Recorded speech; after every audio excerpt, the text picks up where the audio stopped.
கந்த சஷ்டி வரலாறு. சூரன், பத்மன் ஆகிய அசுரர்கள் செய்த கொடூரம் நிறைவேறும் போது கந்த சஷ்டி திருவிழாவின் தொடக்கம் ஆனது. சூரன் மற்றும் பத்மன் தங்கள் சக்திகளை துய்த்து தேவர்கள் மீதான தாக்குதல்களை ஆரம்பித்தனர். இந்த அசுரர் கொடூரத்தால் துடிக்கப்பட்ட தேவர்கள் சிவபெருமன் முன்னிலையில் உதவி வேண்டினர்.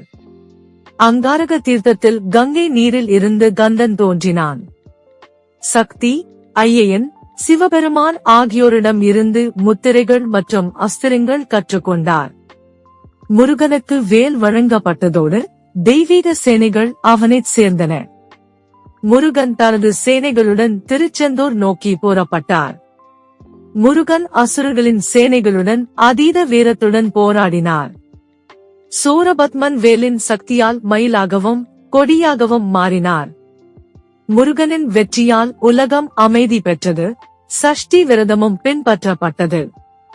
முருகனின் மகிமையை போற்றும் சஷ்டி விரதம் சூரபத்மன் வீழ்ச்சியின் நினைவாக தொடர்ந்து கொண்டாடப்படுகிறது.